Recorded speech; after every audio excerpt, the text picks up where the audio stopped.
Allahumma sholli ala Muhammad. Jadi kebanyakan orang yang bakhil, orang yang kikir itu baik bagi mereka. Tidak banyak orang sekarang itu mengumpulkan harta siang malam, kerja keras banting tulang, kepala jadi kaki, kaki jadi kepala, tidak kenal lelah, lembur, kadang menyepelekan sholatnya, kadang sholatnya ditinggalkan demi mengejar keduniaan. Toh ujung-ujungnya mati, belum sempat dia menikmati harta kekayaannya, keduluan mati. Na'udzubillah min dzalik.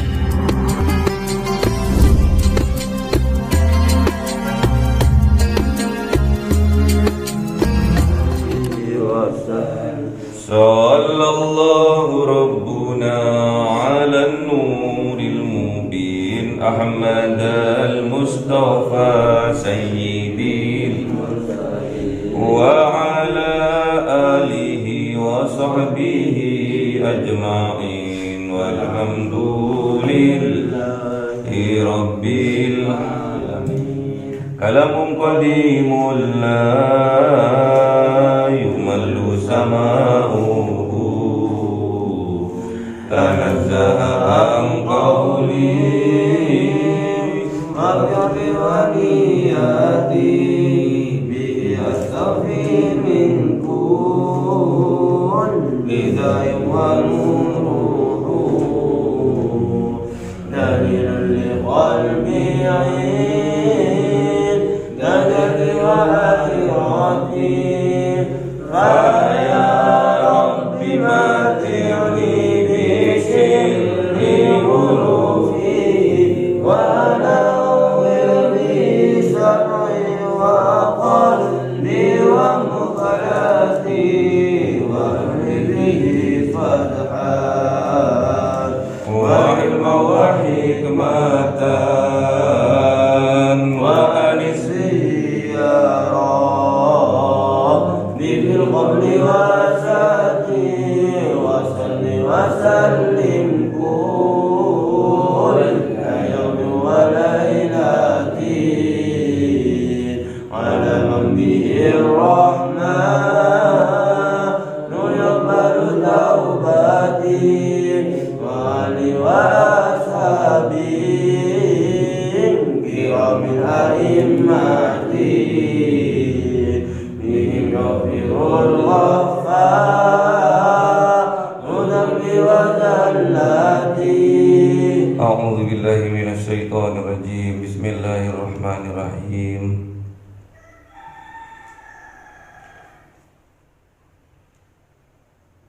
Surah Ali Imran ayat 179.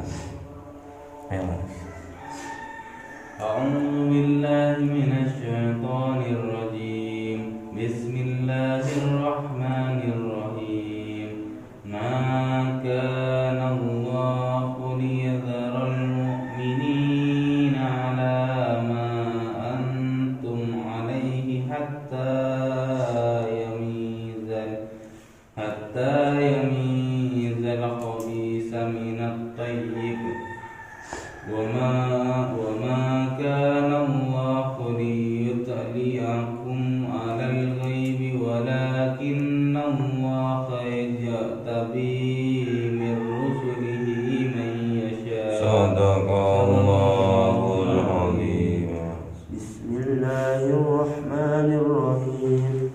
Fa'aminu billahi wa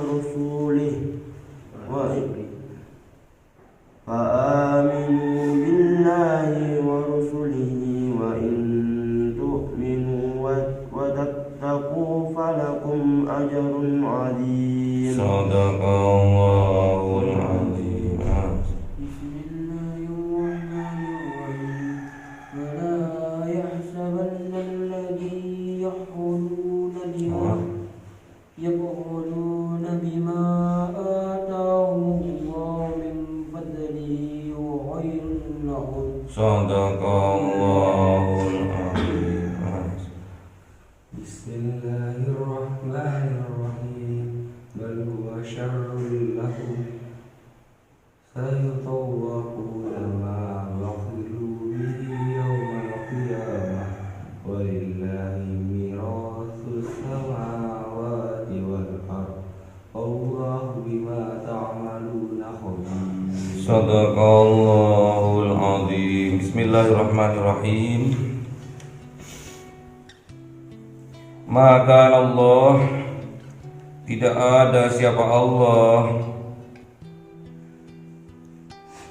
liyadharul mu'minin, membiarkan orang-orang yang beriman, ala ma antum alaih, atas barang antum kalian alaih, atas mereka, hatta yamizal khabitha minat thayyib, sampai yamiz membedakan al-khabis, yang buruk, yang menjijikkan, minat thayyib, dari yang baik atau yang bagus.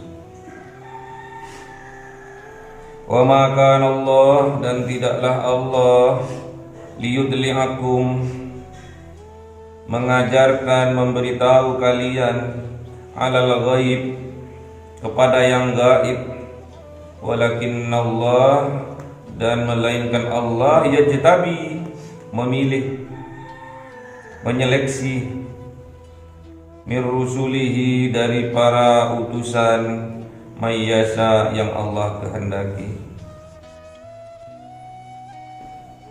Jadi Allah itu tidak membiarkan, tidak menyia-nyiakan orang yang beriman atas apa yang mereka perbuat, keyakinan mereka yang separuh yakin, separuh tidak, yang lesannya bilang yakin, bilang beriman, tapi batinnya tidak, hatinya tidak, yaitu orang munafik.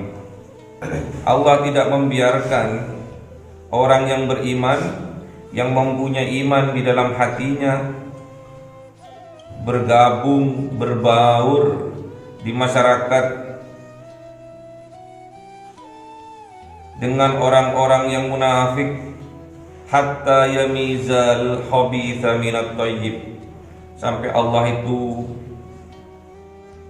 membedakan mana yang khabith, yang buruk, yang jelek, yang menjijikkan, minat thayyib, dan mana yang baik, yang bagus, yang ganteng, yang bersih hatinya.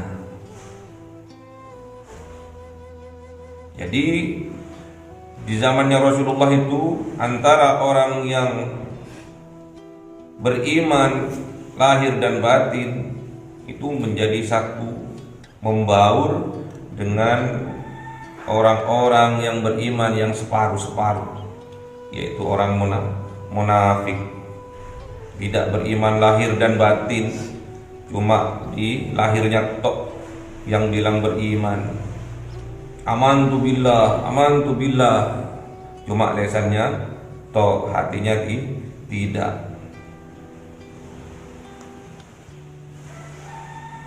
Jadi Allah tampakkan, ini loh orang yang beriman, ini loh orang yang munafik. Allah bisa membedakan itu.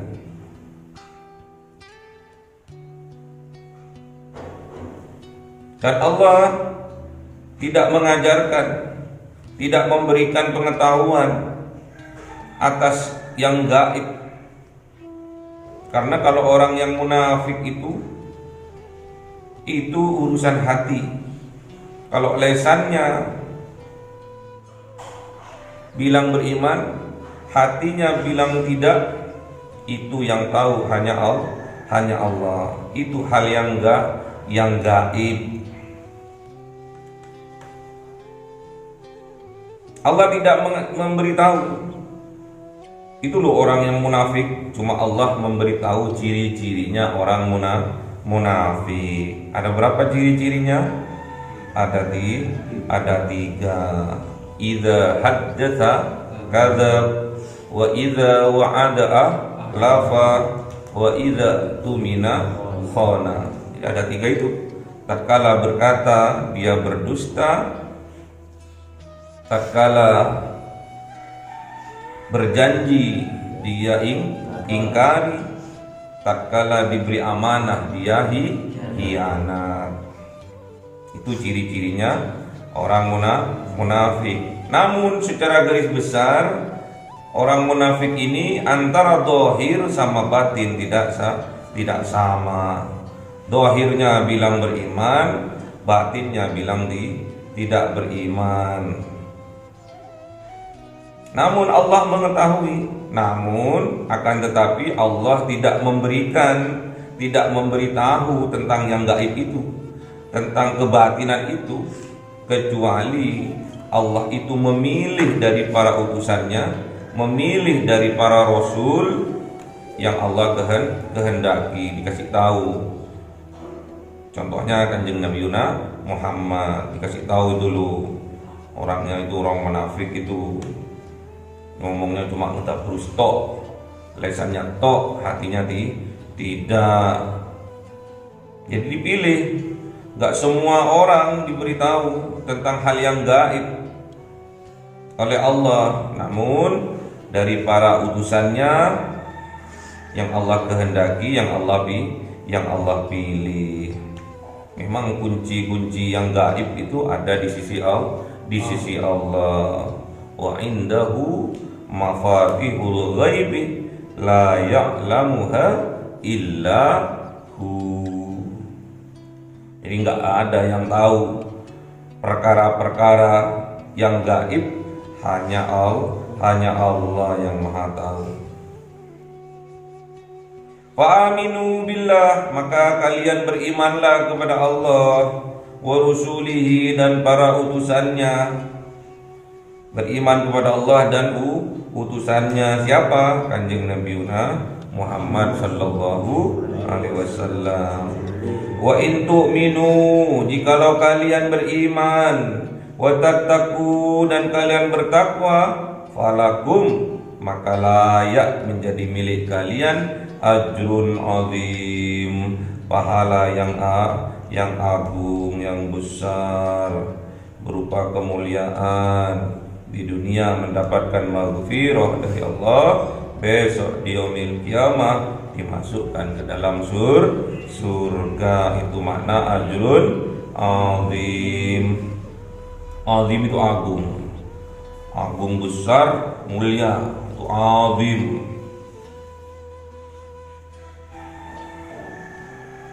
Jadi kalau berkaitan dengan orang munafik, kita hanya tahu cirinya orang munafik. Kita tidak boleh menghukumi orang lain munafik. Ciri-ciri yang kita ketahui itu hanya untuk introspeksi diri kita sendiri. Jangan sampai kita menghukumi orang lain. Sering bohong, munafik, nggak boleh, karena kita tidak tahu batinnya, kita tidak tahu yang gaib, yang tahu hanya Allah. Pernah suatu saat di dalam peperangan ada sahabat Rasulullah namanya Muhallam bin Jasamah.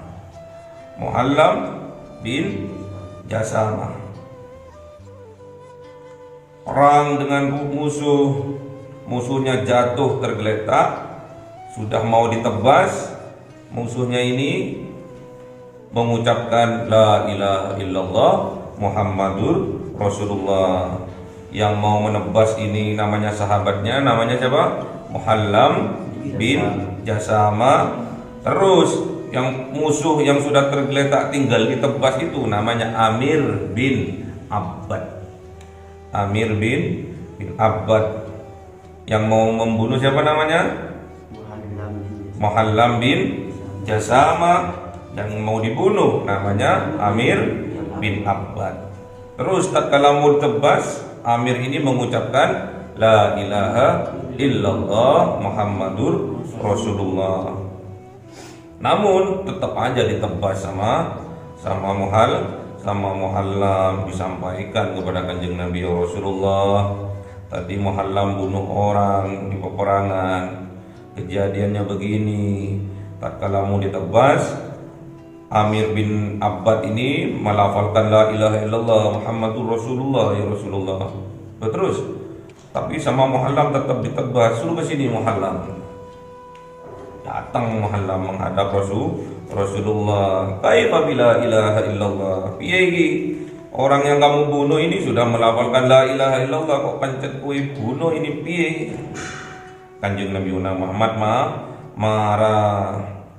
Terus jawab ini Muhallam, ya Rasulullah, dia mengucapkan lafaz la ilaha illallah itu untuk berlindung supaya dia itu tidak dibunuh. La ilaha illallahnya itu politik ya Rasulullah. Loh, kok enggak dibedah aja sekalian dadanya, kata Kanjeng Nabi. Loh, kalau dibedah ya Rasulullah, masa ada nanti lafaz la ilaha illallah Muhammadur Rasulullah. Loh, udah tahu kamu itu setelah membedah dadanya, dilihat hatinya, nggak akan tahu ada lafaz la ilaha illallah Muhammadur Rasulullah di situ. Kok pancet kamu itu membunuhnya? Kita ini, kata Rasulullah, nahnu nahkumu bid-dawahir. Nahnu nahkumu bid-dawahir. Nahnu nahkumu bid-dawahir. Kita ini menghukumi yang tampak saja. Wallahu yatawallas sarair. Sedangkan Allah menghukumi yang tidak tampak. Itu haknya, prerogatifnya Allah. Yang gaib-gaib itu urusannya Allah. Kita hanya menghukumi yang tampak saja. Nahnu nahkumu bid-dawahir. Kalau yang kamu mau tebas tadi sudah melafazkan la ilaha illallah Muhammadur Rasulullah, ya sudah, dia itu sudah menjadi muslim. Gak usah kamu hatinya ini ndak tahu dari mana kamu. Walaupun dibedah hatinya, gak akan tahu kamu itu dia itu beriman atau tidak. Kalau urusan hati itu urusannya Allah. Wallahu yatawallas sarair. Jadi kita nggak boleh menghukumi yang batin, yang kita tidak tahu. Kita harus menghukumi yang tampak saja. Yang tidak tampak urusannya Allah. Wa in tu'minu wa tattaqu falakun ajrun azim. Dan jikalau kalian beriman dan bertakwa kepada Allah dan kepada Rasulnya, falakum, maka layak bagi kalian ajrun azim, layak kita mendapatkan maghfirah dari Allah, dan layak besok di yaumil qiyamah mendapatkan surganya Allah. Wala yahsabanna alladhina yabkhuluna, dan janganlah kalian mengira, janganlah kalian menyangka, alladzina, orang-orang yang yabkhuluna, yang bakhil, yang kikir, yang cerit, bima atahumullah, dengan apa yang Allah berikan kepada mereka, min fadlihi, dari karunia-Nya Allah, huwa khairul lahum, ia itu khairul lahum, baik bagi mereka. Belum tentu. Jadi kebanyakan orang yang bakhil, orang yang kikir, itu baik bagi mereka.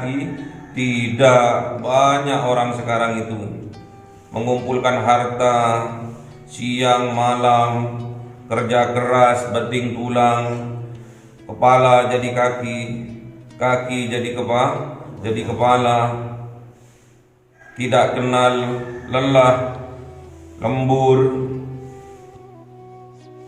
kadang menyepelekan sholatnya, kadang sholatnya ditinggalkan demi mengejar keduniaan. Toh ujung-ujungnya mati, belum sempat dia menikmati harta kekayaannya, keduluan mati. Na'udzubillah min dzalik. Banyak yang seperti itu, banyak. Siang malam mengejar harta, mencari harta, mencari kekayaan, sampai lupa makan, sampai lupa sholat. Setelah hartanya banyak, kok moro-moro dia mati kena jantung. Yang harta yang ia peroleh tidak sempat ia nikmati. Ya, banyak yang seperti itu. Sampai melupakan waktu sholatnya, sampai melupakan sholat jemaahnya. Gak usah sholat berjemaah, yang penting kan sholat. Suwi-suwi, gak usah sholat sekarang, ditundai besok. Kan besok masih ada terus, akhirnya nggak sholat. Biasanya sholat tahajud 4 salam, akhirnya kurang 1 salam, akhirnya kurang 2 salam, terus berkurang, akhirnya habis nggak sholat tahajud. Biasanya sebelum berangkat kerja sholat duha, biasanya 4 salam, akhirnya ngurangi tinggal 3 salam, ngurangi tinggal 1 salam. Suwi-suwi nggak sholat karena terburu-buru mengejar dunia. Kok dilalah banyak uangnya, banyak hartanya, kok dilalah mati. Hartanya nggak barokah, sudah nggak bisa menikmati hartanya karena keburu mati. Tatkala diantarkan jenazahnya ke liang kubur, belum dikuburkan, anaknya yang ditinggalkan sudah bertengkar, berebut harta warisan. Ya, tengkar, ini punyaku, ini wekku. Nggak barokah hidupnya, ya. Nggak akan bahagia hidupnya.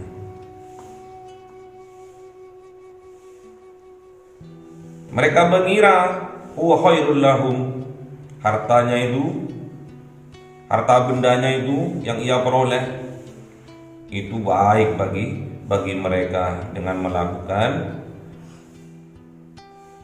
kekikiran.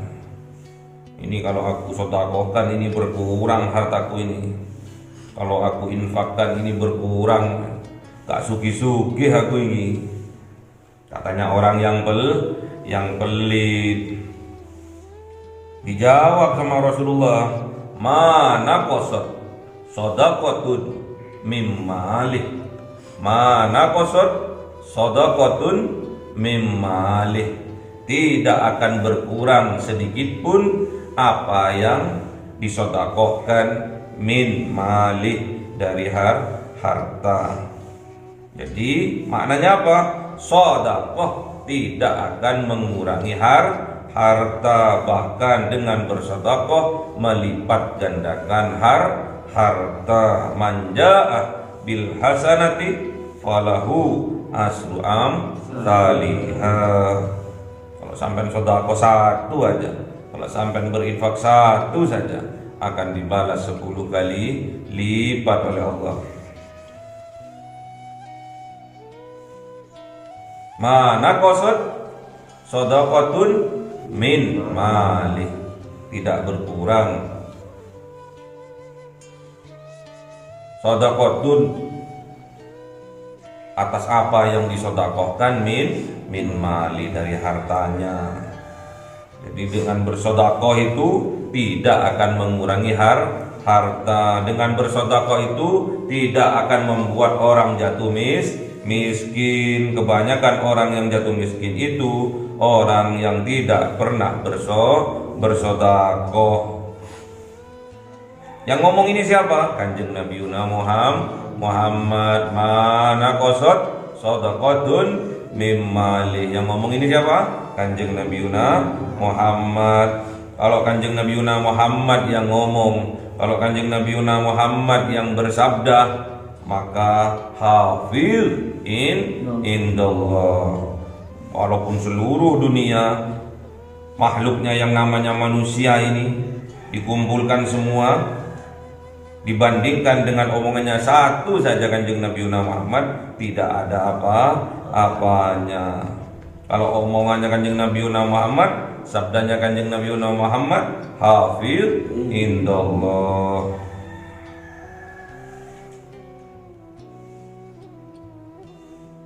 Bal huwa syarrul lahum, bahkan hartanya itu yang disingit noibu syarrul lahum, jelek bagi mereka.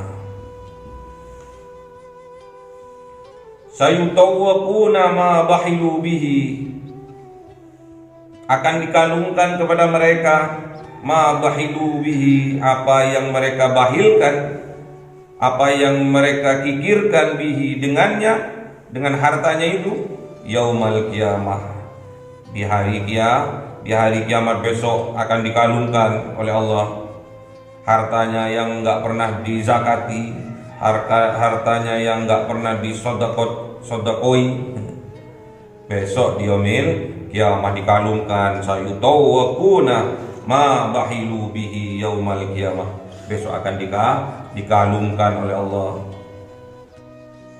hartanya, dikalungkan mobilnya, sapinya, rumahnya, dikalungkan di lehernya. Koyopo itu dikalungkan di lehernya itu.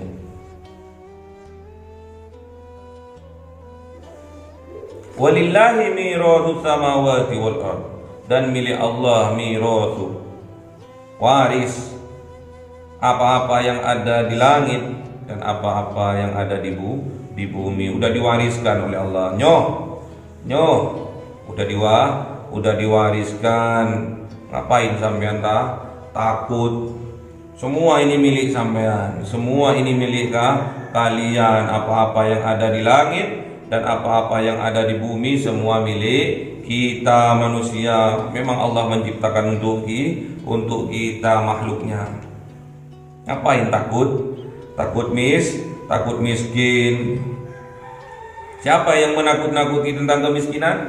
Setan. As-syaitanu ya'idukumul faqra wa ya'murukum bil fahsya.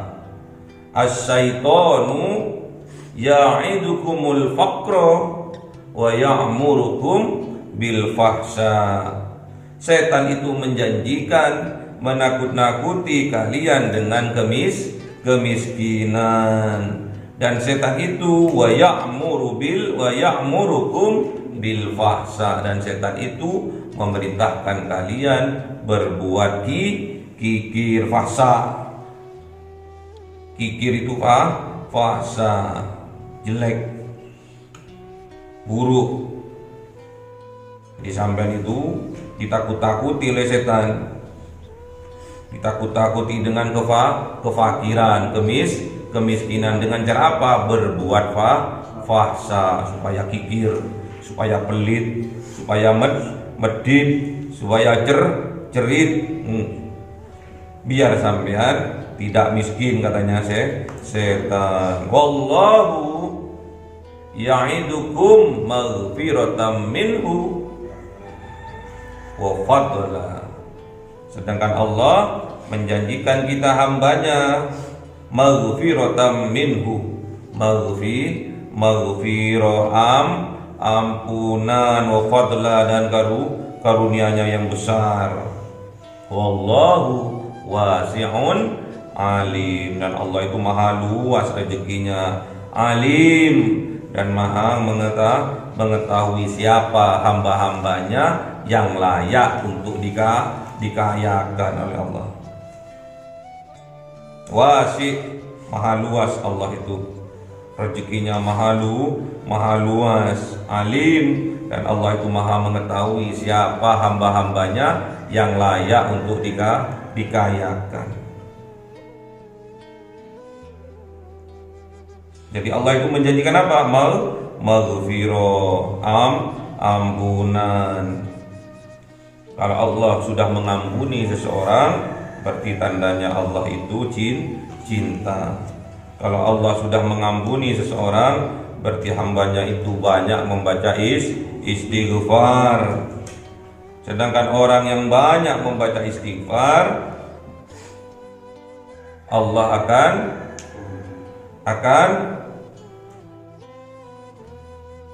apa? Gimana hadisnya tentang memperbanyak baca istighfar? Man aktsara minal istighfar ja'alallahu lahu min kulli hammin faraja wa min kulli dhiqin mahraja wa razaqahu min haitsu la yahtasib. Kalau kita sempit, Allah akan lapangkan. Kalau kita buntu, Allah yang akan mencarikan jalan keluar. Kalau kita urusan rezeki, Allah yang akan mengaturnya, akan didatangkan oleh Allah dari arah yang tidak disangka-sangka sebelumnya. Enggak usah takut miskin, karena Kanjeng Nabi sudah bilang gimana tadi? Kanjeng Nabi bilang gimana? Naqasat shadaqatun mimmali. Sedekah itu tidak akan mengurangi harta, melainkan menambah harta, menambah barokah, dilipat gandakan oleh Allah dengan bersedekah. Jadi kita nggak usah takut miskin. Kaifa akhafu minal faqri. Kaifa akhafu minal faqri wa ana abdul ghani. Gimana? Kaifa akhafu minal faqri wa ana abdul ghani.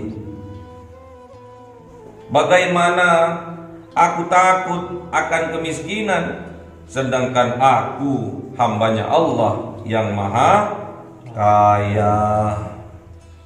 Kaifa akhafu minal faqri wa ana abdul ghani.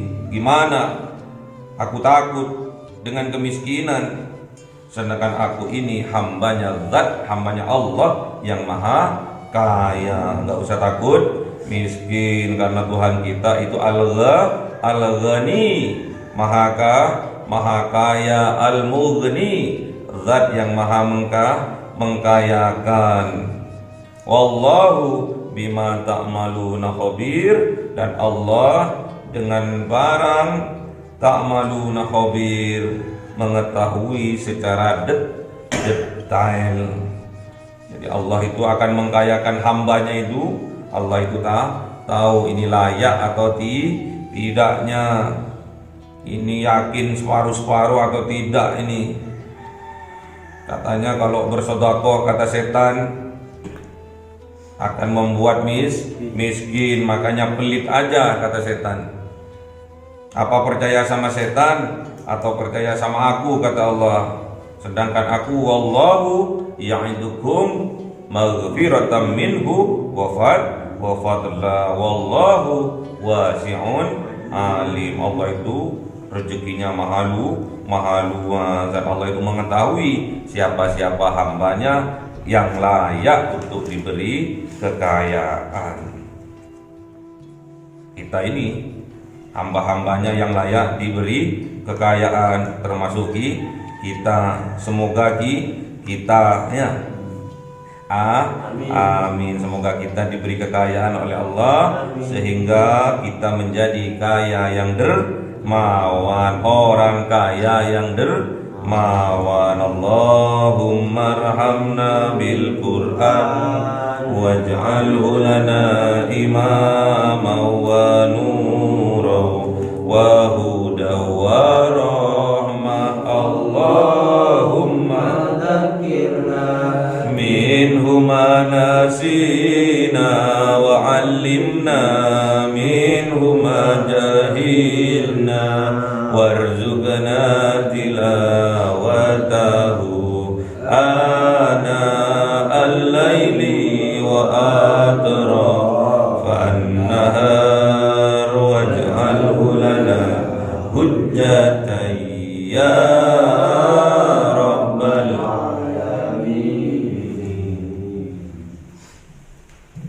cahaya 1000 bulan yang dimasukkan oleh malaikat ke dalam hati seorang hamba pilihan atas perintah Tuhannya, memancar dengan dahsyat penuh cinta, menembus relung-relung jiwa yang gelap penuh nista, berubah menjadi terang penuh kasih sayang. Itulah Lailatul Qadar.